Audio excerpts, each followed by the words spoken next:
पुष्प की संरचना हमने पढ़ी थी, जिसमें हमने पुष्प के भाग पढ़े थे, 4 भाग पढ़े थे। कौन कौन से भाग पढ़े थे आप बताएंगे? हाँ और हाँ, यानी कि 4 पुष्प के भाग पढ़े थे हमने, बाह्य दलपुंज, दलपुंज, पुमंग और जायांग। पुमंग और जायांग इसके कौन से भाग थे? जनन अंग होते हैं, जो कि जनन की क्रिया में भाग लेते हैं और फर्टिलाइजेशन या निषेचन के माध्यम से जो है फल निर्माण की प्रक्रिया शुरू होती है। और दलपुंज का क्या काम था? हाँ, दलपुंज का क्या काम था? दलपुंज एक तो सुरक्षा का काम करती है, और मुख्य काम क्या था दलपुंज का? हाँ, आप बताएं। कीटों को आकर्षित करना, और कीटों को आकर्षित करने से का क्या उद्देश्य होता है? किसी भी परागण की क्रिया करना। तो दलपुंज जो मुख्य रूप से होते हैं वो कैसे होते हैं? रंगीन होते हैं, और रंगीन होने की वजह से ये क्या करते हैं? कीटों को आकर्षित करने का काम करते हैं। और कीटों को आकर्षित करने का उद्देश्य क्या होता है? इसके पीछे परागण की क्रिया को संपन्न कराना। इसके बाद हमने पढ़ा था, क्या पढ़ा था? पुमंग की संरचना पढ़ी थी, और पुमंग की संरचना में हमने क्या पढ़ा थे? उसके 3 भाग पढ़े थे मुख्य रूप से। ऊपर का भाग क्या था? इस तरह से जो हमने स्ट्रक्चर बनाई थी,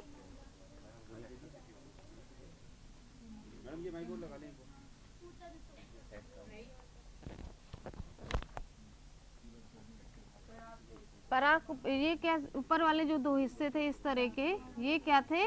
पराग कोश थे। और पराग कोश जो है किसके साथ जुड़े हुए थे? पूतंतु के साथ जुड़े हुए थे। ये वाला नीचे वाला हिस्सा क्या है? पूतंतु। और ये क्या थे? पराग कोश।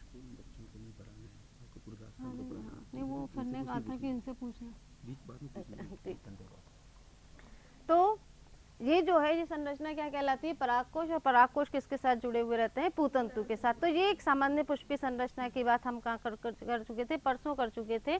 इसके बाद आज हम मुख्य रूप से क्या पढ़ेंगे? लघु बीजाणुधानी की संरचना और गुरु बीजाणुधानी की संरचना। तो लघु बीजाणुधानी की संरचना हम पढ़ेंगे।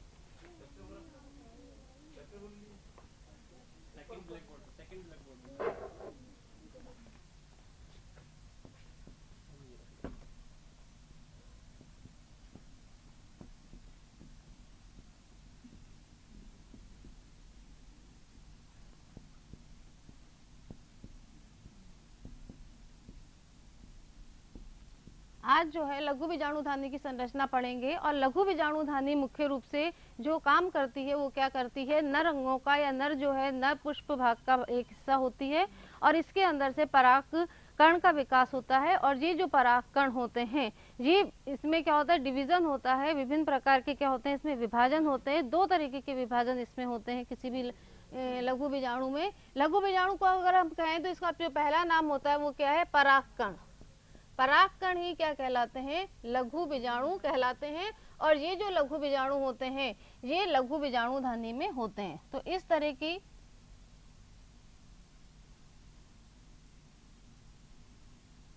संरचना किसी भी लघु बीजाणुधानी की एक सामान्य संरचना होती है इस तरीके की, जिसके कि ये 2 भाग होते हैं। 2 भाग होते हैं किसी भी लघु बीजाणुधानी के, इस तरह के। और इस तरह से ये वाले बीच की जो 2 पालियां होती हैं, इस तरह से इनको अगर हम विभाजित कर दें तो ये पहली पाली कहलाती है और ये दूसरी पाली कहलाती है। और इन दोनों पालियों में एक एक और लघु बीजाणुधानी होती हैं। और इन लघु बीजाणुधानी में छोटे छोटे से परागकण होते हैं, या हम इनको कह सकते हैं लघु बीजाणु। ये जो दोनों लघु बीजाणुधानियां होती हैं, या चारों लघु बीजाणुधानियां होती हैं, ये आपस में टिश्यू या ऊतक के साथ जुड़ी हुई रहती हैं। और ये ऊतक कौन से ऊतक कहलाते हैं? संयोजी ऊतक या योजी ऊतक। दोनों ऊतक इनको हम कहते हैं। इनको हम संयोजी ऊतक भी कह सकते हैं और योजी ऊतक भी कह सकते हैं। संयोजी ऊतक जो होते हैं, इनका मुख्य काम क्या होता है? दोनों अर्धपालियों को आपस में जोड़ने का। अब क्या होता है कि ये जो दोनों पालियां आपस में जुड़ जाती हैं, इनके जुड़ने के साथ ये मुख्य रूप से योजी ऊतक का काम क्या है? इसको आपस में जोड़े रखना। और अगर हम एक पूरी लघु बीजाणुधानी की संरचना देखें तो इसकी कितने स्तर होते हैं? 3 स्तर। सबसे पहला जो ये बाहरी स्तर होता है, अगर इसकी हम थोड़ा सा एक सेक्शन काट लें और इस तरह से अगर हम देखें तो ये जो सबसे बाहरी स्तर है, ये स्तर कौन सा स्तर कहलाता है? अधिचर्म। इस अधिचर्म की जो कोशिकाएं होती हैं, ये अधिचर्म की कोशिकाएं एक कोशिका मोटा स्तर है, सिर्फ इसमें एक कोशिका स्तर मोटा है। अगर दो कोशिका मोटा स्तर होता है तो हम इसको द्विस्तरीय कोशिका स्तर कहते हैं, और बहुत सारा है तो इसको बहुकोशीय स्तर कहलाता है। अब क्या होता है कि ये जो अधिचर्म की कोशिकाएं होती हैं, ये कोशिकाओं की जो भित्ति होती है इस तरह से, ये वाली भित्ति अगर हम देखें तो ये जो भित्ति होती है,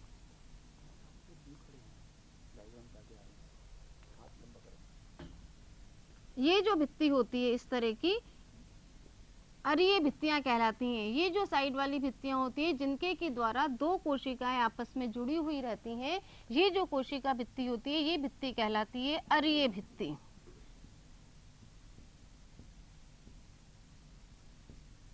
और इसके नीचे जो स्तर होता है, ये वाला स्तर, ये स्तर जो है मोटा होता है थोड़ा सा, और इसकी जो कोशिकाएं होती हैं ये एक विशेष प्रकार की कोशिकाएं होती हैं, जिसका जो कि एक विशेष आकार की होती है, जिनकी लंबाई तो क्या होती है? कम होती है, और चौड़ाई क्या होती है? ज्यादा होती है।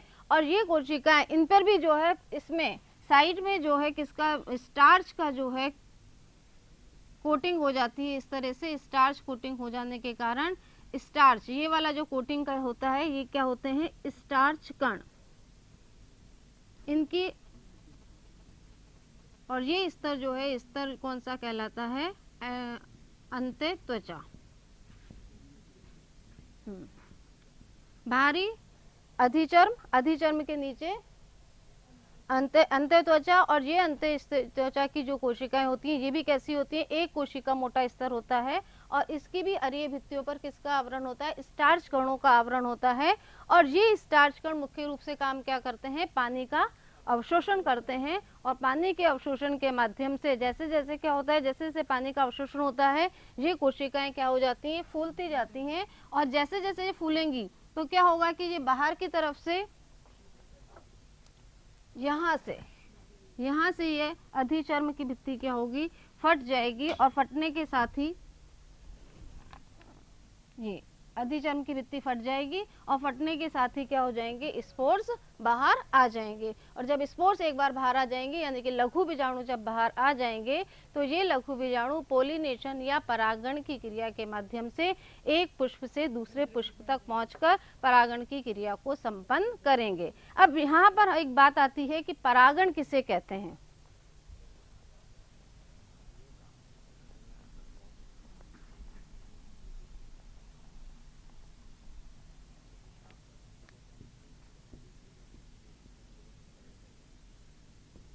परागण, परागण या पॉलिनेशन। इसको परागण या पॉलिनेशन क्या होता है कि कीटों के माध्यम से या किसी भी माध्यम से, चाहे वो जल हो, चाहे वो वायु हो, चाहे वो कीट हो, किसी भी माध्यम से पराग कणों का पुष्प के एक पुष्प की वर्तिका से दूसरे पुष्प की वर्तिका तक पहुंचाना क्या कहलाता है? परागण की क्रिया कहलाता है। जैसे कि दो प्रकार का ये परागण होता है, एक तो होता है स्वपरागण और एक होता है परपरागण।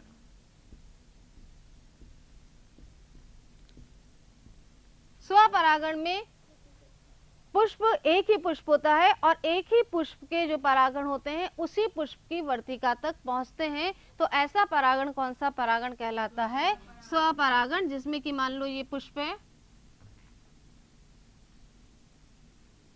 और इसमें ये वर्तिका है कोई इस तरह से, तो इसी पुष्प के जो है परागकण यहाँ से किसी भी माध्यम से यहाँ तक पहुँच जाते हैं, तो ये परागण कौन सा परागण कहलाता है? यानी कि किसी माध्यम की जरूरत नहीं हो, स्वपरागण, यानी कि एक ही पुष्प की परागकणों का उसी पुष्प की वर्तिका तक पहुँच जाना क्या कहलाएगा? स्वपरागण।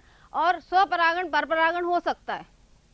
एक बात ध्यान में रखें, स्वपरागण परपरागण कैसे हो सकता है कि मान लो परागकण तो नीचे है और वर्तिका ऊपर है, तो यहाँ से यहाँ तक परागकणों को पहुंचने के लिए किसी माध्यम की जरूरत पड़ेगी, अपने आप तो नहीं जा सकते वो। तो ऐसी स्थिति में ये परागण कौन सा हो गया?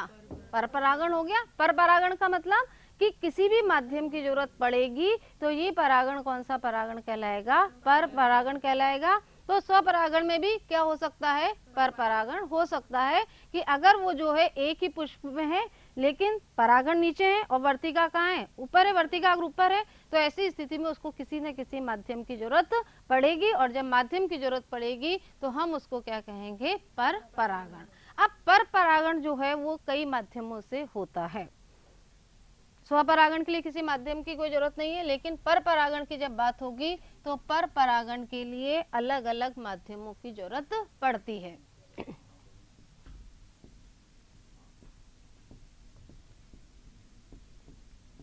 पहला जल द्वारा, दूसरा वायु द्वारा,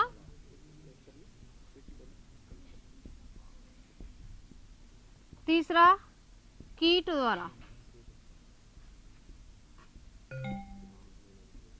और कई बार एक आध उदाहरण हम पढ़ेंगे जिसमें पशुओं के माध्यम से भी जो है परागण की क्रिया संपन्न होती है।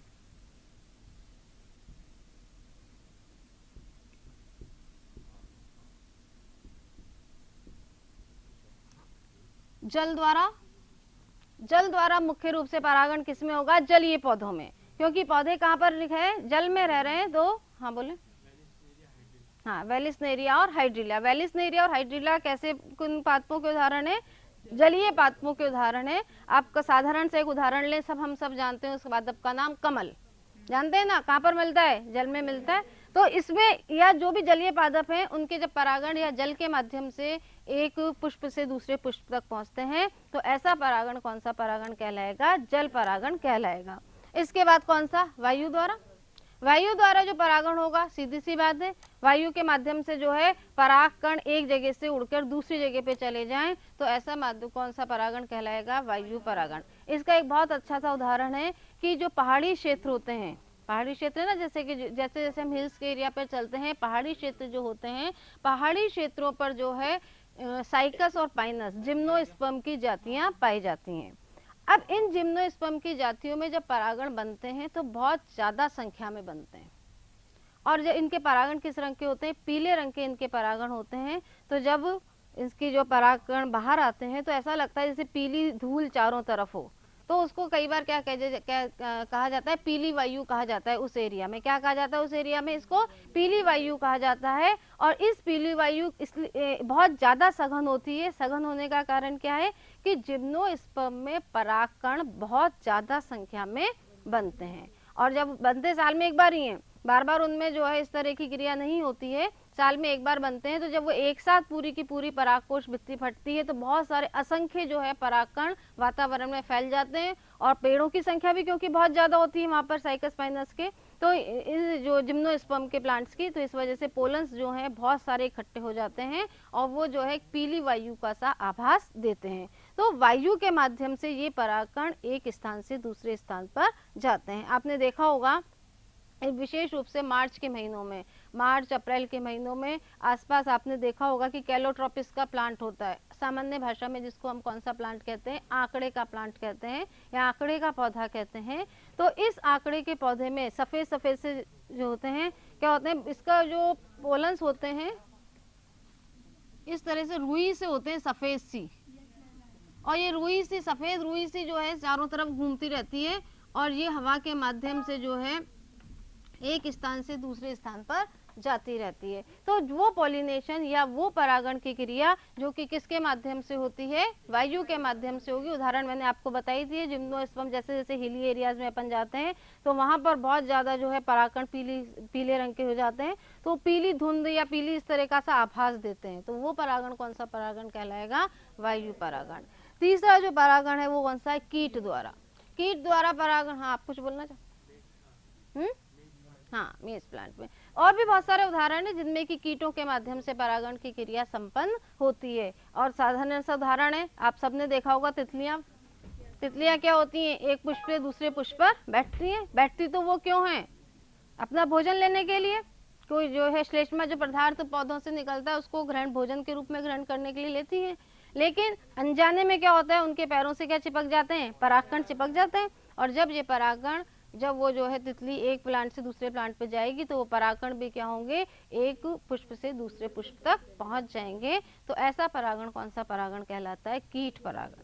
अब जो है एक और परागण होता है पशुओं द्वारा। पशुओं द्वारा आपने देखा होगा कि गाय वगैरह जंगल में जाती, जब ये जाती हैं तो आपने देखा होगा एक छोटा सा, कई बार अपने गाय के जो है शरीर पर इस तरह से छोटा सा एक काले से रंग का जिसमें कांटे कांटे से लगे रहते हैं, वो चिपक जाता है। एक्चुअल में वो क्या है, सीड है। क्या है वो, सीड है प्लांट का। जब वो सीड होता है, हम आते हैं उसको जब अपने शरीर पे जब चिपक जाता है पशुओं के शरीर पर, तो वो उन पे जलन पहुंचाता है, तो वो उसको निकालते हैं। तो निकालते हैं तो वो उसको बाहर करते हैं शरीर से। तो इस तरह से वो क्या होता है, जंगलों के माध्यम से कहाँ जाता है, एक स्थान से दूसरे स्थान पर आ जाता है। तो ऐसा परागण कौन सा परागण कहलाता है, पशु परागण। पशुओं में हम भी आते हैं, हम भी क्या करते हैं, पुष्प को तोड़ते हैं, पुष्प को तोड़ के इधर उधर हमने डाला, तो अगर उसमें मेच्योर पोलन ग्रेन्स होते हैं तो वो पोलन जो है एक जगह से दूसरी जगह पर चले जाते हैं। तो इस तरह से जो परागण होता है वो किसके माध्यम से होता है, पशुओं के माध्यम से होता है। तो इस तरह से ये 4 परागण की क्रिया संपन्न होती है।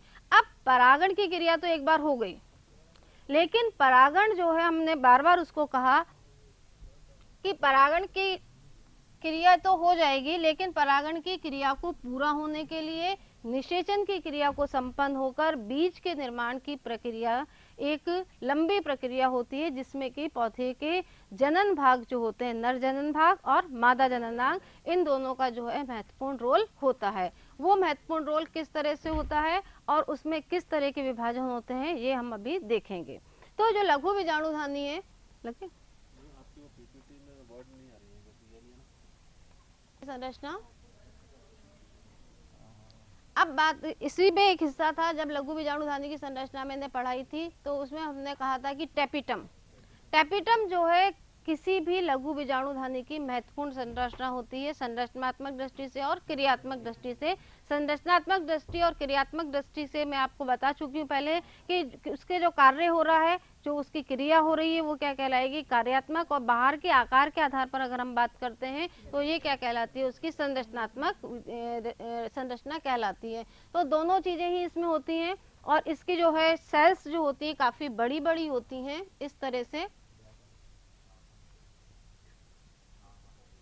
और इसका केंद्रक भी क्या होता है, बहुत बड़ा होता है। जब केंद्रक बहुत बड़ा होता है तो साथ ही में इसमें जीव द्रव्य की मात्रा भी क्या होती है, बहुत ज्यादा होती है। एक कोशिका की संरचना मैं आपको नहीं बता रही हूँ, ये आपको आती है। ये केंद्रक है और इसमें जो है जीव द्रव्य भी क्या है, बहुत ज्यादा है। अब इस केंद्रक में जो है स्वतंत्र विभाजन होते हैं। स्वतंत्र विभाजन का मतलब आप जानते हैं, 1 के 2, 2 के बाद 4, 4 के बाद 8, 8 के बाद 16, इस तरह से जो विभाजन होते हैं लगातार होते हैं। तो ऐसे विभाजन कौन से विभाजन कहलाते हैं, स्वतंत्र विभाजन। और स्वतंत्र विभाजन हरदम कैसा विभाजन होगा, समसूत्री। ये बात विशेष ध्यान में रखने की है कि स्वतंत्र विभाजन कौन सा विभाजन होगा, समसूत्री विभाजन होता है।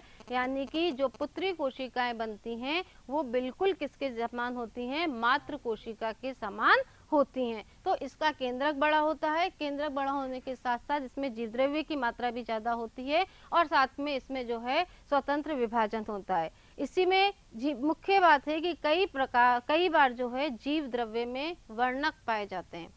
अब वर्णक क्या होता है, वर्णक जो है नाम से स्पष्ट है। वर्णक का मतलब किसी को रंग प्रदान करना। उदाहरण अगर हम लें तो सेब, सेब की जो बाह्य त्वचा होती है उस किस रंग की होती है, सामान्य रूप से लाल रंग की होती है। तो इस लाल रंग का कारण क्या है कि उसकी जो सेल्स है, उसके सेल्स के जो जीव द्रव्य है उसमें क्या पाए जा रहे हैं, लाल रंग के वर्णक पाए जा रहे हैं। और इन लाल वर्णक की वजह से जो है उसका रंग कैसा होता है, लाल होता है। इसी तरह से एक आध और उदाहरण होता है एनीमोन, जो है एनीमोन की जो है बाहरी जो इसका जो जीव द्रव्य होता है उसमें कैसे रंग होते हैं, बैंगनी रंग के वर्णक पाए जाते हैं। तो 2 उदाहरण पूछे जाते हैं कई बार परीक्षा में कि वर्णक जो है, वर्णकों का काम क्या है, या उदाहरण दें सेब में जो है कौन सा वर्णक होता है और एनीमोन में किस कलर का वर्णक पाया जाता है। तो ये दोनों उदाहरण आप याद करें। एनीमोन, सी एनीमोन की बात नहीं कर रहे हम, सी एनीमोन की बात नहीं की जा रही है यहाँ पर। एनीमोन एक प्लांट का नाम है जिसकी बात की जा रही है, सी एनीमोन जंतु है, ठीक है ना।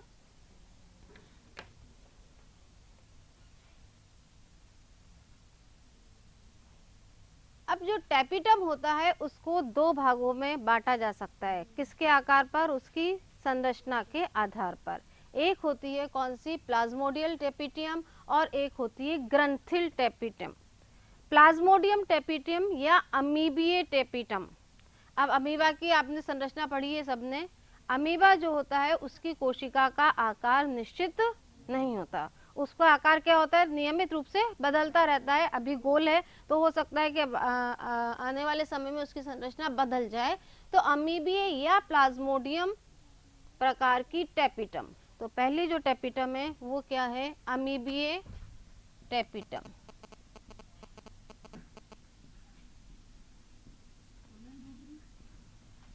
प्लाज्मोड नहीं, ग्रंथिल। दूसरी है ग्रंथिल या स्त्रावी।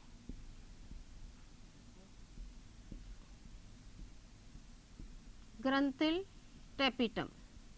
अमीबीय और प्लाज्मोडियम टैपिटम एक ही का नाम है। दूसरी जो है कौन सी, ग्रंथिल या स्त्रावी टैपिटम। अमीबी जो टैपिटम होती है इसमें हाइड्रोलाइटिक एंजाइम होते हैं। कौन से एंजाइम, हाइड्रोलाइटिक। हाइड्रोलाइटिक एंजाइम का काम क्या होता है, जैसे कि नाम से स्पष्ट है, हाइड्रोलाइटिक। इसकी जो सेल्स होती हैं इसमें कौन से एंजाइम्स पाए जाते हैं, मुख्य रूप से हाइड्रोलाइटिक एंजाइम पाए जाते हैं। और ये हाइड्रोलाइटिक एंजाइम जो हैं टैपिटम की भित्ति को क्या कर देती हैं, तोड़ देती हैं। हाइड्रोलाइटिक एंजाइम मतलब अगर इसका हम संधि विच्छेद करें तो हाइड्रोलाइटिक यानी कि हाइड्रो जो जल की वजह से क्या कर देती हैं, उस भित्ति को गला देती हैं। तो ऐसे एंजाइम कौन से एंजाइम कहलाते हैं, हाइड्रोलाइटिक एंजाइम कहलाते हैं। और ये हाइड्रोलाइटिक एंजाइम कहाँ पर पाए जाते हैं, इसमें जो अमीबीय टैपिटम में पाए जाते हैं। जब हाइड्रोलाइटिक एंजाइम होते हैं तो ये जो सेल्स होती हैं टैपिटम सेल्स, इनकी भित्ति को क्या कर देते हैं, तोड़ देते हैं। और तोड़ने के बाद जो इसका जीव द्रव्य वो कैसा हो जाएगा, बाहर आ जाएगा। बाहर आने के बाद वो जीव द्रव्य जो है कैसा हो जाता है, बिल्कुल जेली नुमा हो जाता है और परागकणों को पोषण देने का काम करता है। इसको हम चित्र की सहायता से समझेंगे पूरी विधि को कि किस तरह से ये काम होता है।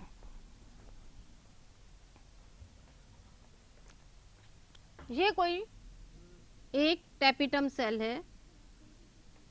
कौन सी सेल, टैपिटम सेल है। इस टैपिटम सेल पे यहाँ पर जो भित्ति है, इस भित्ति पर हाइड्रोलाइटिक एंजाइम है।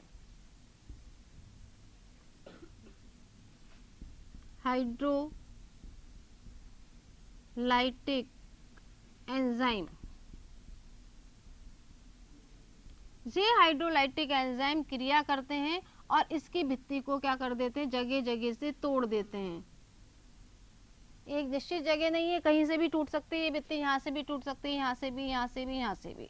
जैसे ही भित्ति टूटेगी वैसे ही इसमें जो अंदर जीव द्रव्य है और केंद्रक है, ये जीव द्रव्य क्या हो जाएगा, सारा का सारा जीव द्रव्य क्या हो जाएगा, बाहर आ जाएगा। और बाहर आकर ये इस तरह से जेलीनुमा संरचना में परिवर्तित हो जाएगा। और अब ये जेलीनुमा संरचना क्या करेगी, परागकणों को पोषण देने का काम करेगी। अब इसको जो है ये परागकण इससे भोजन लेंगे और भोजन लेकर अपनी आकार को बढ़ाएंगे और परिपक्व हो जाएंगे। तो परिपक्व कर देती है ये परागकणों को भोजन देकर।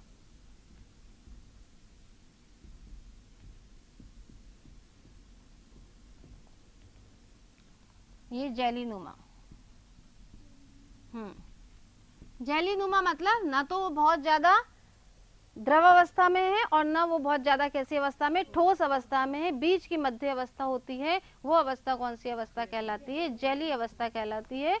तो इस तरह से अमीबीय जो टैपिटम होती है, अमीबियम टैपिटम जो होती है, उसका जीव द्रव्य बाहर आ जाएगा और जेलीनुमा और परागकण और परागकण जो है भोजन लेके कैसे हो जाएंगे, परिपक्व हो जाएंगे। तो ये कौन सी टैपिटम हुई, अमीबीय या प्लाज्मोडियम टैपिटम। दूसरी जो है इसमें कौन सी है, ग्रंथिल या स्त्रावी टैपिटम।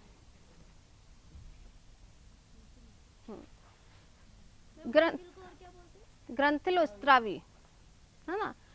ये जो ग्रंथिल और स्त्रावी टैपिटम होती है स्थायी प्रकार की होती। हमने जो अभी पढ़ी अमीबियम टैपिटम, ये अस्थायी है, यानी कि जैसे जैसे हाइड्रोलाइटिक एंजाइम काम करेंगे वैसे वैसे भित्ति टूट जाएंगी और टूटने के साथ ही जीव द्रव्य बाहर आ जाएगा और उसकी प्रकृति खत्म हो जाएगी, अस्थायी प्रकृति के। लेकिन जो स्त्रावी ट्रेपिटम है ये एक ऐसी प्रकृति का है, स्थायी प्रकृति की होती है और इन कोशिकाओं में कई कोशिकीय उपांग होते हैं। एक कोशिका की संरचना की अगर हम बात करें तो उसमें माइटोकॉन्ड्रिया होता है, राइबोसोम होता है, लाइसोसोम्स होते हैं, लवक होते हैं, अलग अलग माइटोकॉन्ड्रिया होते हैं और जो है और क्या पाया जाता है, एंडोप्लाज्मिक रेटिकुलम या अंतःप्रद्रव्य जालिका। तो ये सब क्या कहलाते हैं, कोशिकीय उपांग।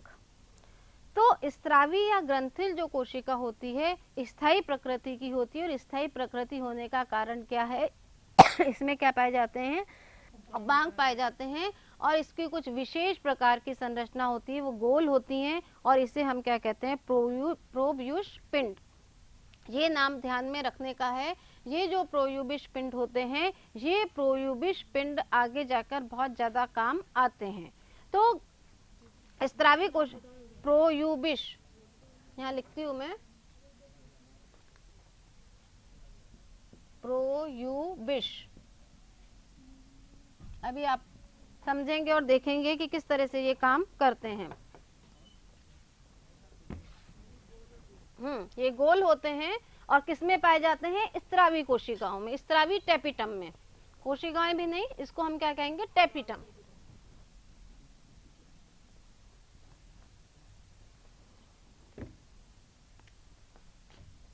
ग्रंथिल या स्त्रावी टेपिटम।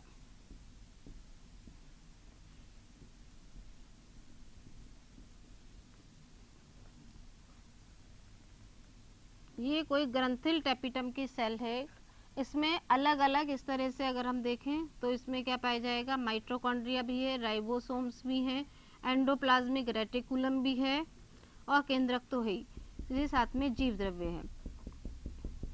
अब इसमें एक विशेष, राइबोसोम भी लगभग कैसी संरचना है, गोल संरचना है, लेकिन इसमें एक विशेष प्रकार की और गोल संरचना पाई जाती है जिसे कि हम क्या कहते हैं, प्रोयूबिश पिंड। तो ये गोल प्रकार की संरचना है और ये गोल प्रकार की संरचना क्या कहलाती है,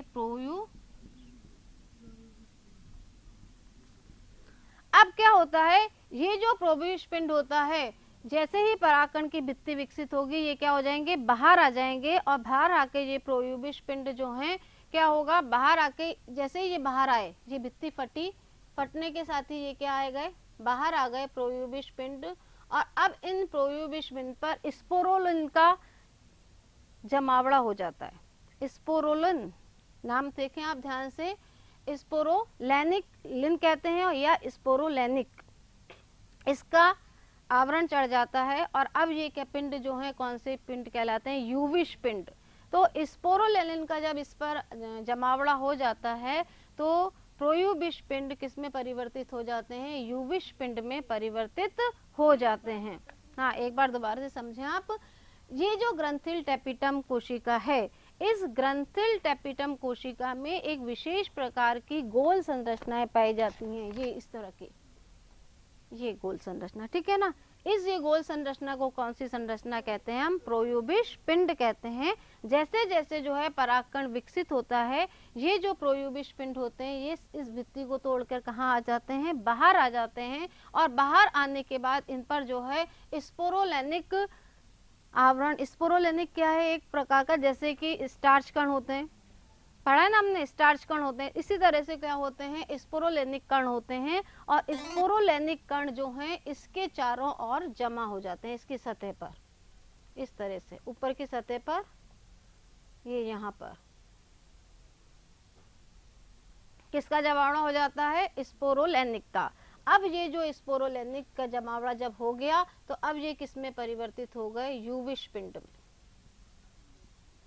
किसमें परिवर्तित हो गए, यूविश पिंड में। तो यूविश पिंड और प्रोयूबिश पिंड में अंतर क्या है कि यूविश पर जो पिंड होते हैं, यूविश पिंड होते हैं, उस पर जो है स्पोरोलेनिक का आवरण चढ़ा हुआ होता है और ये जो है इस यूविश पिंड का काम क्या होता है, ये परागकण की बाह्य चोल का निर्माण करते हैं। जब परागकण की हम संरचना पढ़ेंगे तो उसमें हम देखेंगे कि दो तरह के आवरण होते हैं, बाह्य आवरण और आंतरिक आवरण, है ना, एक्साइन और इंटाइन। तो युविश पिंड जो होते हैं ये किसका निर्माण करते हैं, इसके बाह्य आवरण का निर्माण करते हैं। तो युविश पिंड का काम क्या हो गया, पराग कण के बाहरी आवरण का काम निर्माण करना। अगर हम देखें थोड़ा सा और आगे चलें, अगर इसको हम रिवर्स में कर दें, अगर प्रश्न इस तरह से पूछा जाए आपसे कि किसी भी जो है पराग कण में बाह्य चोल का निर्माण करता है, एक ऑप्शन आपको दिया जाए, सबसे पहले दिया जाए ग्रंथिल टेपिटम, उसके बाद दिया जाए युविश पिंड और उसके बाद दिया जाए प्रोयुविश पिंड, और चौथा ऑप्शन दे दिया जाए उपरोक्त सभी मिलकर। तो उत्तर क्या होगा, उपरोक्त सभी मिलकर, क्योंकि क्रमिक रूप से विकास हो रहा है। ग्रंथिल कोशिकाओं में क्या बन रहे हैं, प्रोयुविश पिंड बन रहे हैं। प्रोयुविश पिंड में स्पोरोलैनिक का आवरण का चढ़ के वो किस में परिवर्तित होगा, युविश पिंड में। तो क्रमिक रूप से विकास चलता है इनका। और एक अगर सीधा सा प्रश्न पूछा जाए कि पराग कोश की बाह्य चोल का पराग कण की बाह्य चोल का निर्माण कौन करता है, तो युविश पिंड। ठीक है ना। तो ये बात हुई किसकी, टेपिटम की संरचना की। इसके बाद आता है टेपिटम का कार्य। टेपिटम का कार्य क्या होगा, सबसे पहला तो क्या होता है, पराग मात्र कोशिकाओं को किसका स्थानांतरण करना, पोषक तत्वों का। अगर हम बात करें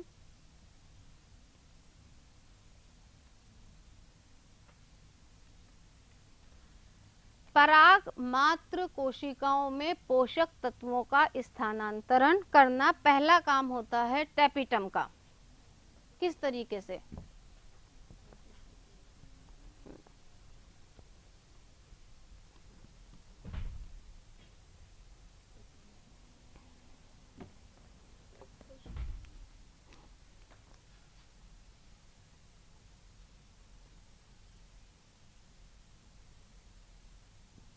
ये है एक कोई पराग मात्र कोशिका।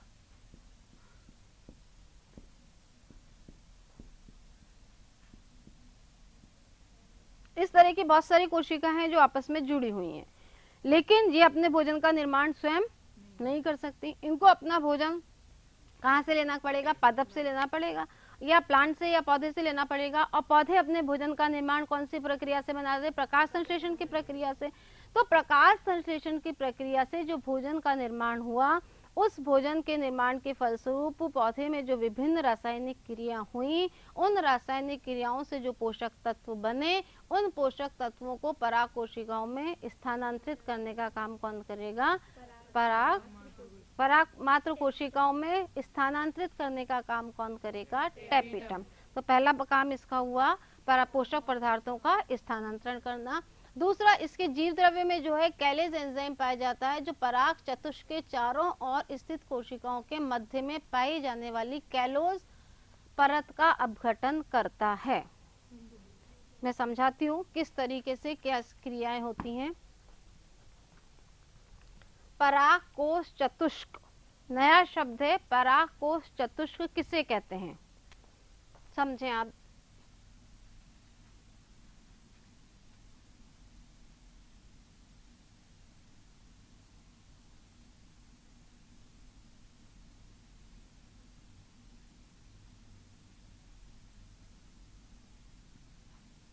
ये एक सामान्य पराग कोश चतुष्क की संरचना है। चतुष्क इसलिए कहते हैं इसको टेट्राड कि इसमें कैसे हैं, चार जो है कोने होते हैं। तो इसमें जो है किसके जीव द्रव्य में, टेपिटम सेल्स, चाहे वो ग्रंथिल कोशिकाएं हो चाहे वो अमीबीय कोशिकाएं हो, इनमें कौन सा एंजाइम पाया जाता है, कैलेज एंजाइम। यहाँ पर एक बात आप ध्यान में रखें कि हमने अमीबीय कोशिका पढ़ी थी, तो हमने उसमें कहा था हाइड्रोलाइटिक एंजाइम भी पाया जाता है। तो टोटल कितने प्रकार के एंजाइम हो गए, 2 प्रकार के एंजाइम हो गए, हाइड्रोलाइटिक एंजाइम और कैलेज एंजाइम। कैलेज एंजाइम जो है वो एक तरह से हम कहें तो वो भी किसकी तरह काम कर रहा है, हाइड्रोलाइटिक एंजाइम की तरह कार्य कर रहा है। लेकिन कैलेज एंजाइम जो है वो किसको तोड़ता है, कैलोस परत को। और कैलोस परत जब टूट जाती है तो पराग कोश की कोशिकाएं क्या हो जाएंगी, फट जाएंगी, और पूरे के पूरे परागकण क्या हो जाएंगे, बाहर आ जाएंगे। तो एक बात अगर हम कहें तो टेपिटम जो है वो पराग कोणों के बाहर आने में भी सहायता करता है। एक तो पोषक तत्वों का स्थानांतरण करता है, दूसरा क्या करता है, पराग कणों को बाहर आने में भी सहायता देता है। तो पहला काम पोषक तत्वों का स्थानांतरण, दूसरा इसमें कैलेज एंजाइम पाया जाता है, जो कि किसका विघटन करता है, कैलोस परत का। कैलोस परत के विघटन के साथ ही क्या होते हैं, परागकण बाहर आ जाते हैं और इस तरह से उनका काम होता है। तीसरा, यूविश कोशिकाओं का निर्माण। और चौथा, पोलन किट और ट्रिफाइन का निर्माण करना। इसके बारे में हम पूरी संरचना पढ़ेंगे, पोलन किट क्या होता है और ट्रिफाइन क्या होता है। तो चार काम हो गए ट्रेपिटम के। पहला, पोषक तत्वों का स्थानांतरण, दूसरा यूविश पिंड का निर्माण, तीसरा जो है कैलेज एंजाइम की सहायता से कैलोज परत का विघटन करना और पोलन किट और ट्रिफाइन का निर्माण करना।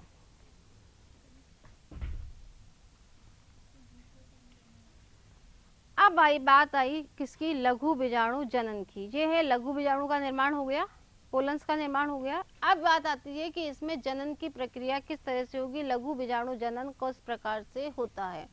प्राथमिक बीजाणु जन कोशिका या बीजाणु जनक ऊतक से लघु बीजाणु या परागकण बनने की प्रक्रिया को लघु बीजाणु जनन कहते हैं। क्या, किस तरह से लघु बीजाणु जनन होता है और कौन कौन से इसमें विभाजन होते हैं, अंत में हमें कितनी कोशिकाओं की प्राप्ति होती है, ये हम इस लघु बीजाणु जनन में पढ़ेंगे। तो लघु बीजाणु जनन को अगर हम परिभाषित करें तो उसकी परिभाषा क्या हो गई कि प्राथमिक बीजाणु जन कोशिका से, प्राइमरी स्पोरोजेनेसिस सेल से, हाँ, माइक्रोस्पोर्स के बनने की प्रक्रिया क्या कहलाती है, लघु बीजाणु जनन कहलाती है। लघु बीजाणु जनन अंत में हमें क्या बनेगा, एक मेच्योर पोलन मिलेगा। तो ये जो है लघु बीजाणु जनन कहलाता है। लघु बीजाणु मात्र कोशिका में अर्धसूत्री विभाजन से लघु बीजाणु बनते हैं और ये 2 चरणों में पूरा होता है। प्रश्न कहाँ,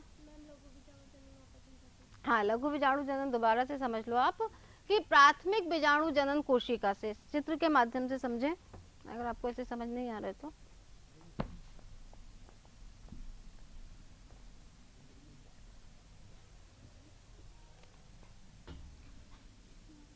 ये कोई कोशिका है जिसे कि हम क्या कह रहे हैं, प्राथमिक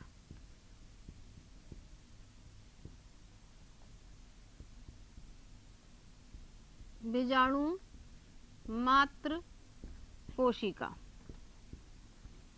अब इस प्राथमिक बीजाणु मात्र कोशिका में क्या होंगे, विभाजन होंगे। विभाजन अलग अलग प्रकार के होंगे और इस प्रकार के विभाजन से, विभिन्न विभाजनों के माध्यम से जब एक लघु बीजाणु बन जाएगा तो ये लघु बीजाणु बनने की पूरी प्रक्रिया क्या कहलाएगी, लघु बीजाणु जनन।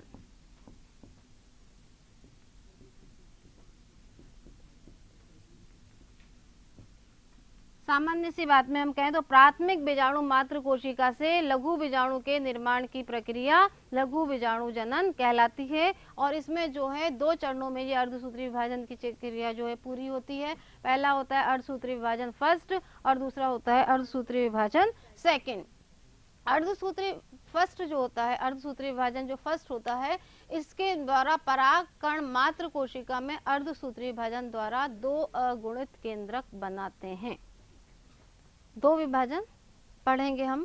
पहला जो विभाजन है ये है, पहला जो लिख रहा है अर्धसूत्रण प्रथम,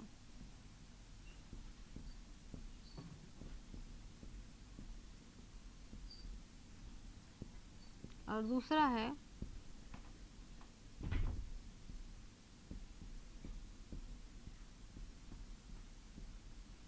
अर्धसूत्रण जो प्रथम होता है। इस अर्धसूत्रण प्रथम में जो है परागकण मात्र कोशिका में अर्धसूत्री विभाजन होता है। अगर हम कहें दूसरे तरीके से अगर हम कहें तो अर्धसूत्रण विभाजन प्रथम कहाँ पर होता है, परागकण मात्र कोशिका में।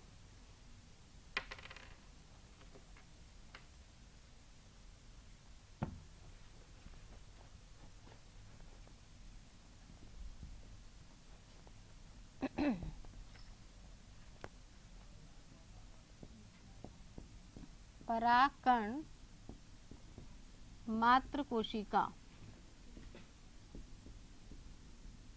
इसमें होता है अर्धसूत्रण विभाजन प्रथम।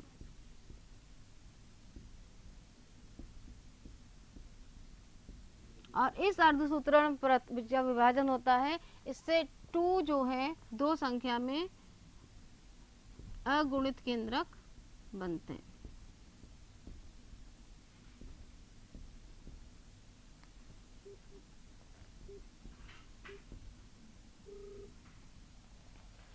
बात समझे, परागकण मात्र कोशिका में अर्धसूत्रण विभाजन प्रथम होता है और इस अर्धसूत्रण फर्स्ट की वजह से जो है कितने कोशिकाओं का कितने केंद्रक बनते हैं, 2 केंद्रक बनते हैं, जो कि कैसे होते हैं, अगुणित केंद्रकों का निर्माण होता है अर्धसूत्रण प्रथम की वजह से। और ये विभाजन कहाँ पर होता है, परागकण मात्र कोशिका में। जबकि अर्धसूत्रण द्वितीय जो होता है, हाँ,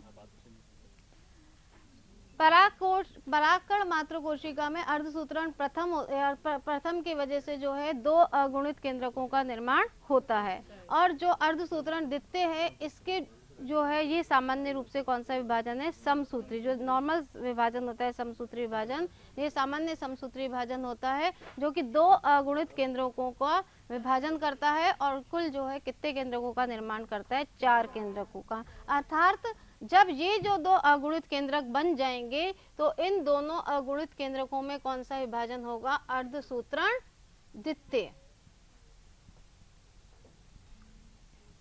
ठीक है। और जब ये 2 अगुणित केंद्रक हैं और इन 2 अगुणित केंद्रकों में जब 2 अर्धसूत्री विभाजन होगा तो इसके फलस्वरूप जो है टोटल कितने केंद्रक बन जाएंगे, 4। ये उसी की कोशिकाओं की बात कर रहे हैं हम, लघु बीजाणु मात्र कोशिका की। शुरू में हमने लिखा था ना कि ये जो विभाजन होता है ये किसमें होता है, प्राथमिक लघु बीजाणु मात्र कोशिका में। तो प्राथमिक लघु बीजाणु मात्र कोशिका में ये विभाजन होंगे और 2 विभाजन होंगे, अर्धसूत्रण प्रथम और अर्धसूत्रण सेकंड। अर्धसूत्रण जो प्रथम होगा, इसमें जो है कितने सेल बनेंगी, 2 सेल या 2 कोशिकाएं बन जाएंगी या केंद्रक बन जाएंगे। और इन दोनों केंद्रकों में कौन सा विभाजन होगा, वापस से समसूत्री अर्धसूत्रण सेकंड। और अर्धसूत्रण सेकंड क्या है, सामान्य समसूत्री विभाजन है, जिसके फलस्वरूप जो है 4 केंद्रकों का निर्माण हो जाएगा। इस तरह से ये होगा।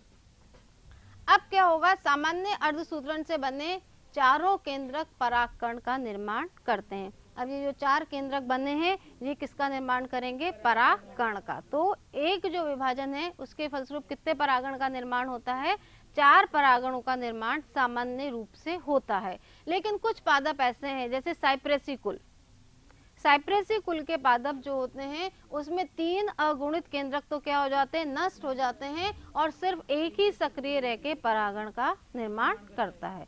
तो ये अपवाद आपको ध्यान में रखना है कि ऐसा कौन सा पादप कुल है जिसमें कि जो है विभाजन के फलस्वरूप जो है सिर्फ एक परागण बनता है। तो साइप्रेसी कुल जो है इस तरह का अब उदाहरण है, जिसमें कि 3 तो नष्ट हो जाते हैं, 3 अगुणित केंद्रक, और एक केंद्रक जो है वो परागकण का निर्माण करता है।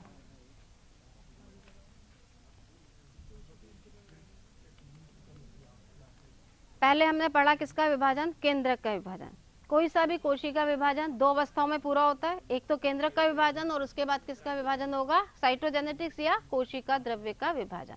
तो केंद्रक विभाजन हमने पढ़ा जिसमें कि हमें कितने केंद्रकों की प्राप्ति हुई, 4 केंद्रकों की प्राप्ति हुई। और सामान्य रूप से ये चारों के चारों केंद्रक किस में परिवर्तित हो जाएंगे, परागकण में परिवर्तित हो जाएंगे। लेकिन साइप्रेसी कुल में जो है 3 अगुणित केंद्रक तो क्या हो जाएंगे, नष्ट हो जाएंगे और एक परिपक्व परागकण का निर्माण करेगा। अब केंद्रक का विभाजन हो गया, अब किसका विभाजन होगा, कोशिका विभाजन। तभी पूरा जीव द्रव्य का या कोशिका द्रव्य का विभाजन होगा। ये जो विभाजन होता है ये भी किस प्रकार से होता है, 2 प्रकार से पूरा होता है। पहला विभाजन कैसा है, उत्तरोत्तर मतलब लगातार, 2 से 4, 4 से 8, 8 से 16, 16 से 32। तो ये विभाजन कौन सा विभाजन कहलाएगा, उत्तरोत्तर। और दूसरा विभाजन होता है युगपत विभाजन। पहले हम बात करेंगे उत्तरोत्तर कोशिका द्रव्य विभाजन। इस प्रकार का कोशिका द्रव्य विभाजन किसमें पाया जाता है, एक बीजपत्री पादपों में। पादप कितने प्रकार के होते हैं, 2 प्रकार के पादप होते हैं, एक बीजपत्री पादप और द्विबीजपत्री पादप। एक बीजपत्री पादप का उदाहरण क्या है, मेज, गेहूं है ना, गेहूं किसका उदाहरण है, एक बीजपत्री। द्विबीजपत्री उदाहरण का जितने भी चना, जितने भी लेग्यूम्स हैं वो सब किसके उदाहरण है, द्विबीजपत्री। तो एक बीजपत्री पादपों का जो कोशिका द्रव्य विभाजन होता है वो कैसा विभाजन होता है, उत्तरोत्तर विभाजन होता है। और इस प्रकार के विभाजन में प्रत्येक केंद्रक के विभाजन के बाद कोशिका भित्ति बन जाती है। एक केंद्रक बना और केंद्रक के बाद उसमें क्या बन गई, कोशिका भित्ति। जैसे कि यहाँ पर हमने ये पढ़ा, ये केंद्रक बना। अब क्या होगा, जब इसमें कोशिका द्रव्य विभाजन होगा तो इस केंद्रक के चारों तरफ क्या बन जाएगी, कोशिका भित्ति। तो ये विभाजन कौन सा विभाजन कहलाएगा, उत्तरोत्तर विभाजन।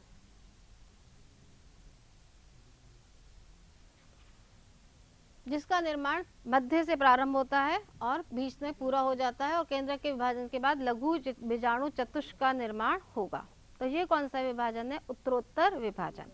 यानी कि प्रत्येक केंद्रक के जो 4 केंद्रक बनने हैं, इन चारों केंद्रक के चारों तरफ क्या बन जाए, कोशिका भित्ति बन जाए। तो ये विभाजन कौन सा विभाजन कहलाएगा, उत्तरोत्तर विभाजन। दूसरा होता है युगपत विभाजन। किसका विभाजन पढ़ रहे हैं हम, कोशिका द्रव्य का। कोशिका द्रव्य का विभाजन युगपत विभाजन होता है और ये प्राय जो है द्विबीजपत्री पादपों में पाया जाता है। और इसमें केंद्रक के विभाजन के फलस्वरूप एक केंद्रक का विभाजन हुआ इस तरह से, देखो, जो कि 4 केंद्रक बने और 4 केंद्रक बनने के बाद जो है अब इनमें कोशिका भित्ति बनती है, जिनका प्रारंभ परिधि की ओर से होता है। जो उत्तरोत्तर विभाजन पढ़ा था हमने, वो कहाँ से हो रहा है, अंदर से शुरू होता है, बीच में से शुरू होता है। और इसमें जो है कहाँ से हो रहा है ये निर्माण, परिधि की ओर से, बाहर से शुरू होता है। देखो 2 तरीके से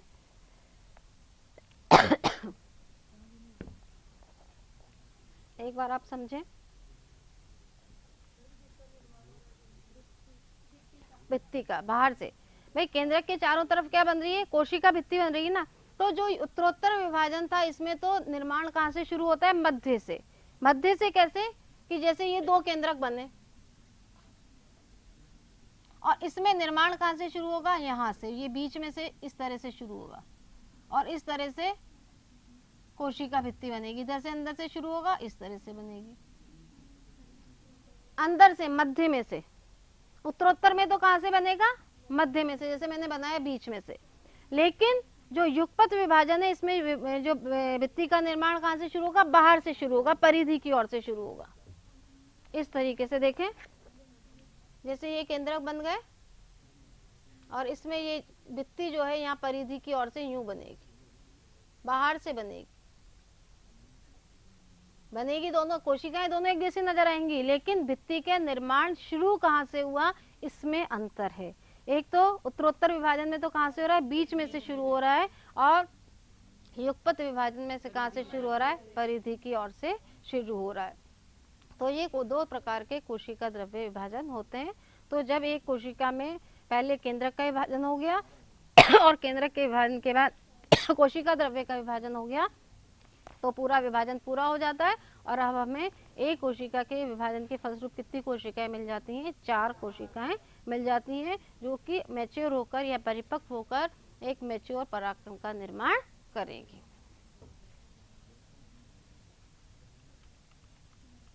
अब 4 परागण हमें मिल गए।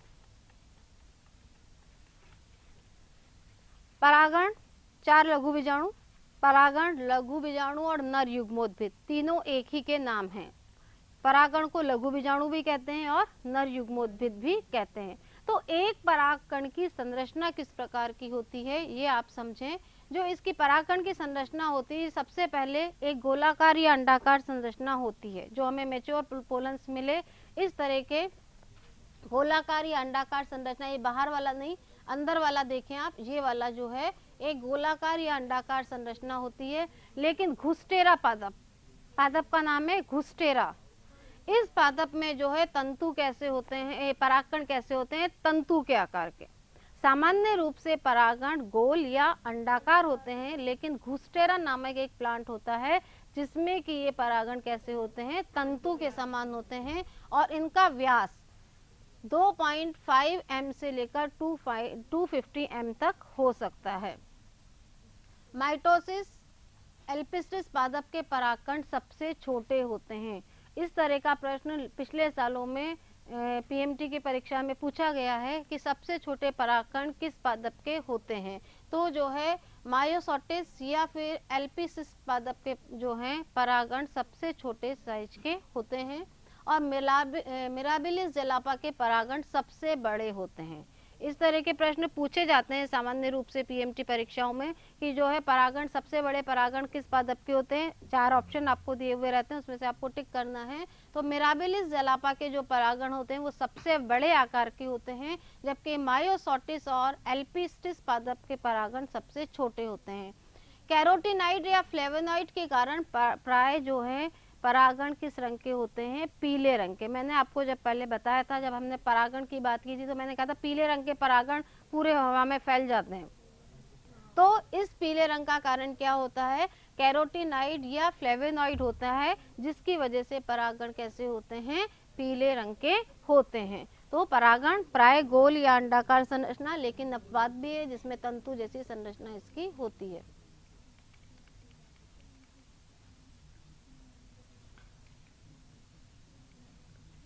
परागकणों की आकारिकी के अध्ययन को परागकण विज्ञान कहते हैं। विज्ञान की वह शाखा जहां सिर्फ परागकणों की आकारी का अध्ययन किया जाए, तो इसको हम क्या कहते हैं, परागकण विज्ञान कहते हैं। भारत में परागकणों के अध्ययन के लिए मुख्य रूप से राष्ट्रीय वानस्पतिक अनुसंधान संस्थान लखनऊ में बनाया गया है और हैदराबाद और दिल्ली विश्वविद्यालय में किया जाता है। 3 जगह से, मुख्य रूप से तो लखनऊ में किया जाता है। एनबीआरआई है ना, एनबीआरआई इसकी शॉर्ट फॉर्म है। एनबीआरआई लखनऊ में जो है परागकणों का अध्ययन बहुत विस्तृत रूप से किया जाता है, और इसके बाद हैदराबाद और दिल्ली के जो विश्वविद्यालय हैं वहां पर भी इनके अध्ययन के लिए व्यवस्था की गई है। तो 3 जगह इनका अध्ययन होता है, एनबीआरआई लखनऊ सबसे ज्यादा, और उसके बाद हैदराबाद और दिल्ली। अब आप बात करेंगे परागकण की संरचना की। परागकण की जो संरचना होती है, सबसे भारी अगर संरचना की बात करें हम, ये देखें आप, गोल संरचना है। इसकी 2 भित्तियां होती हैं, एक आउटर वॉल है ये, और ये वाली कौन सी वॉल है, इनर वॉल। अब आउटर वॉल जो होती है, ये आउटर वॉल क्या कहलाती है, एक्साइन या बाह्य चोल, जैसा कि मैंने बताया। और बाह्य चोल का निर्माण परागकण में कौन करता है, यूविश पिंड। जब हमने पूरी संरचना पढ़ी थी तब हमने पढ़ा था कि जो यूविश पिंड होते हैं ये परागकण की बाह्य चोल का निर्माण करते हैं। तो ये जो बाह्य चोल है, ये सबसे बाहर वाली बाह्य चोल, इसके बाद जो कौन सी वॉल है, इनर वॉल या अंत्यचोल। ठीक है, अंत्यचोल और ये बाह्य चोल है। और इसके बाद इसमें बीच में जो है क्या पाया जाता है, ट्यूब न्यूडस पाए जाते हैं, और इसमें बीच में जनरेटिव सेल्स पाई जाती है। ये जो जनरेटिव सेल्स होती है, ये जो है जनरेटिव सेल्स, जैसा कि नाम से पता है अपने को कि जनरेटिव सेल्स क्या होगी, बार बार क्या होगी, जनरेशन जो निर्माण का काम करेगी वो यही करेगी। तो एक सामान्य संरचना है किसकी, परागकण की।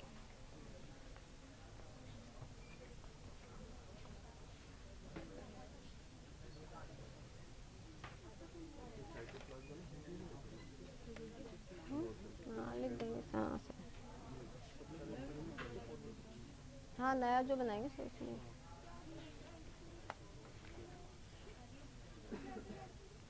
इसकी पीपीटी खुली नहीं है सर, असल में पीपीटी थी, पता नहीं खुली नहीं, इसकी क्या है। अरे है, मैं अभी आपको अभी खोल के बताऊंगी, देखना।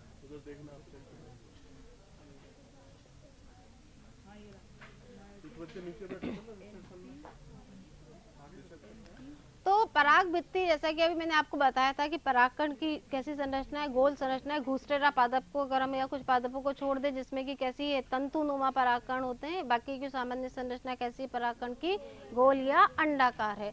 तो 2 भित्ति अपन ने बताई कि बाह्य चोल और अंत्यचोल। और बाह्य चोल का निर्माण जब हमने पढ़ा था लघु बीजाणु धानी जनन, लघु बीजाणु की संरचना, तो हमने कहा था उसमें यूविश पिंड होते हैं, और ये यूविश पिंड किसका निर्माण करते हैं, बाह्य चोल का निर्माण करते हैं। अब जो बाह्य चोल है वो कठोर, खुरदरा या चिकनी सतह वाला हो सकता है, जैसा कि आपको उस चित्र में हमें समझ आ रहा है। ये वाला चित्र जो था हमारा,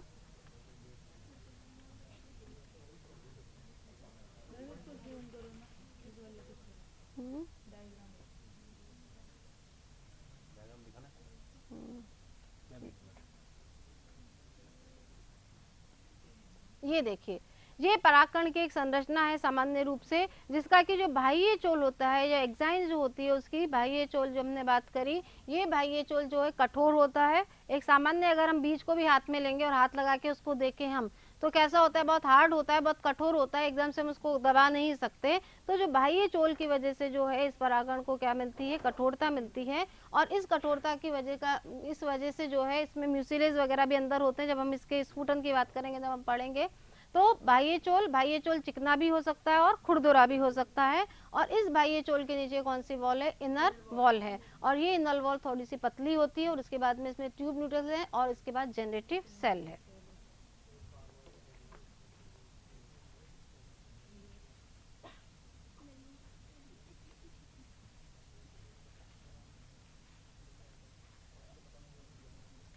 अब बाह्य चोल भी कितने हिस्सों से मिलकर बना होता है, दो परतों से मिलकर बना रहता है। और बाह्य चोल की जो बाहर वाली स्तर होती है वो स्तर कौन सी कहलाती है, परिबाह्य चोल कहलाती है। और आंतरिक वाली कौन सी कहलाएगी, आंतरिक बाह्य चोल। यानी कि जो बाहरी आवरण है वो भी कितने भागों से मिलकर बना है, दो भागों से। जैसे इसको और हम थोड़ा सा पढ़ें,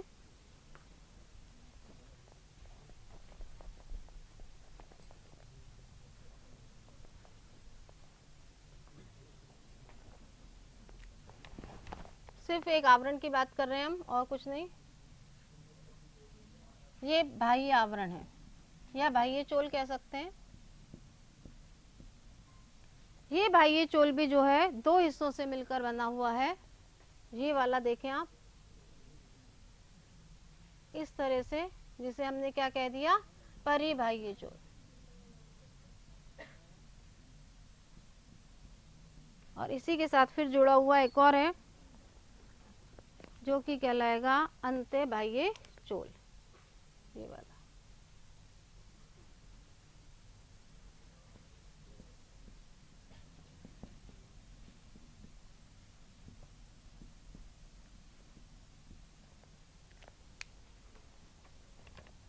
तो ये बाहरी आवरण है किसका, परागकण का।